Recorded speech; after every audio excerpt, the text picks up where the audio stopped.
Blessed Are the Geek by Liam Hogan. Dear Luke, I am your father. That is, assuming your mother didn't lie. And I can't see any reason why she should. It wasn't like she was asking anything of me. Quite the reverse. Oh, and assuming your mother bothered to pay any heed at all to this one little request of mine. Well, two, if you count the letter. Because, just like Jor-El left a recorded message in the Fortress of Solitude for the infant man of steel, I leave this letter to you, my son, to be opened on the occasion of your 18th birthday. Before you go jumping off any buildings or screwing up your eyes in a vain attempt to x-ray your way through the nearest girl's clothing, I have, alas, no superpowers to impart. Only wisdom. All that I have, all that I've learned, everything I feel, all this and more, I bequeath to you, my son. That's the Brando Jor-El version, of course. And like most of my advice, it's borrowed. This isn't a sign of weakness. It's the sign of a true fan, a devotee. But even if my advice isn't strictly mine to give, it is all that I have to offer you, other than your name. Again, assuming that your mother hasn't ruined my intro and called you something else. I'm optimistic, though. I half convinced her that Luke was a good, honest name, a biblical name. And I think I managed to do it without mentioning Skywalker or Darth Vader once. But if she suspects, then I'm guessing you're probably a Clark, a John, or heaven forbid, a Robin. She probably thinks these are nice names, but they are merely sidekicks and alter egos. The Dr. Watson to the great detective. These are lowly aspirations for any child to be saddled with from birth. Alternative names, I hasten to add, for which I take no responsibility. So do feel free to blame your mother. Of course, she could have done far worse than to give you an inauspicious moniker. She could have destroyed this one message of mine, or failed to deliver it to you, or even delivered it too early, despite the very strict instructions I have written on the envelope, to be opened on my son's 18th birthday, or during the singularity, or in the event of an alien, robot, zombie, or stormtrooper invasion, whichever comes first. After all, 18 years is a long time. Things change. Superheroes are reborn with fresh faces. Their stories rebooted. God knows what generation Doctor we're up to by now. When I was growing up, there was only one Superman. Hulk was an actor in green body paint. Batman was played for laughs. Spider-Man was a cartoon, and Iron Man a comic. Perhaps this suggests that any advice I might give will be past its best before date. Perhaps in the intervening years they'll find out, as in Woody Allen's Sleeper, that cigarettes are good for you, or that sunscreen gives you cancer. But I have, I hope, chosen wisely. My advice is timeless, because it is the advice of heroes. Perhaps, for that very reason, it will already be familiar to you. I do hope so, whoever's lips it may have emerged from. But allow me, please, to put my own spin on it, to try to distill what I feel has been the most useful to me over the years, and why. Never try and rewrite your history. It won't wash. You'll just end up with a phantom menace. In an ideal world, you won't even know what I'm talking about.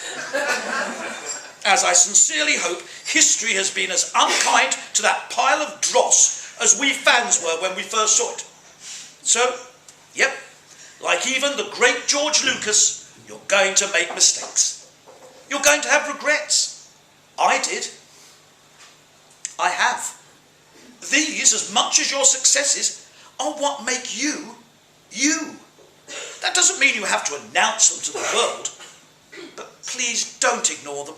Don't try to brush them under the carpet. Most likely they won't fit. Talking about mistakes, never drink more than 2 pan-galactic gargle blasters in one session.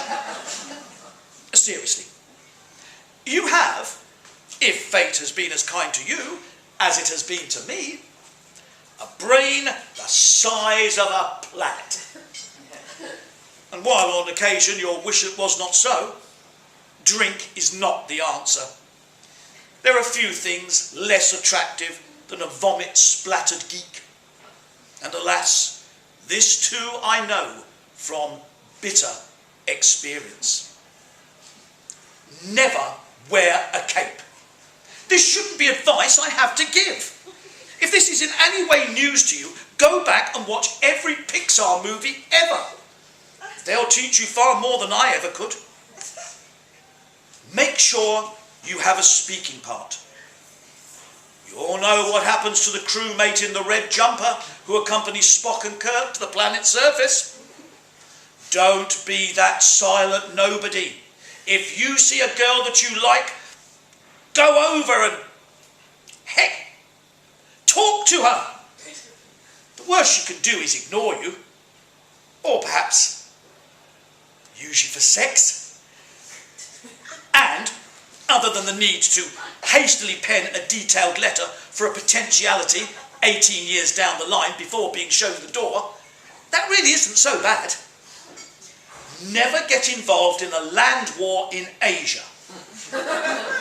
Okay, I don't mean that quite literally. I guess I mean never get involved in any wars at all, unless it's on a computer screen, or it involves cards, or odd-shaped dice. Geeks are not made for fights. We lack the coordination, the aggression, the willingness to hurt and be hurt. Being clever, you'll ruffle the feathers of the jocks, the gym goers. You might, for a brief and regrettable moment, assume that sheer brain power is enough to beat them, like Robert Downey Jr.'s Sherlock. It isn't. Slow-mo is strictly for the movies. Finally, Luke, dear son, I have to face the very real possibility that things have not panned out quite the way I'm imagining. And I'm not just talking about asteroids, global warming, or World War III, or even Z. No. When your mother and I parted ways, you were merely the faintest of lines on a pregnancy test kit. She wanted a kid, she said. Wanted it to be clever, she said. But she didn't want a husband, a father, a geek. Be careful what you ask for, I say. There's a good chance that you are now the geek she didn't want. Did that come out right? Oh, never mind, there's no time to edit. There is also the possibility that, Luke, I am not your father. That it is not my DNA that flows through your veins, that makes up your veins, or half makes up. This is not a consideration I take lightly. And it isn't, in this case, even one that reflects badly on your mother. After all, her clock was ticking, and she wanted a kid. And I'm assuming I wasn't the only non-pathological nerd that she found sitting at the bar, avoiding eye contact at one of the many drinking establishments near Silicon Roundabout. But I hope and trust you are a geek. I hope you are intelligent, passionate, slightly obsessed, and more than a little introverted. That would be enough, I think. it will be evidence that you are the fruit of my Tasmanian devil underpanted loins.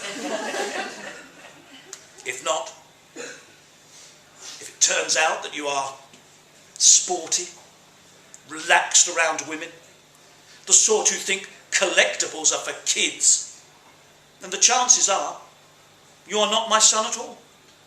So be it. Maybe you'll still get something out of my advice, though I'm not sure what. The bit about the cape, perhaps. There is, of course, another possibility.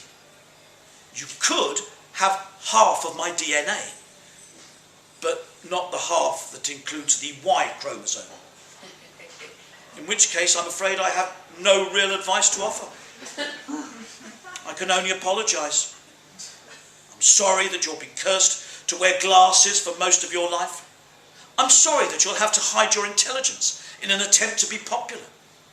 I'm sorry that you'll be considered socially awkward, quirky, or worse, kooky. But most of all, I'm really, really, really sorry, Luke. It's not the best name for a girl, is it? May the force be with you. Love, Dad.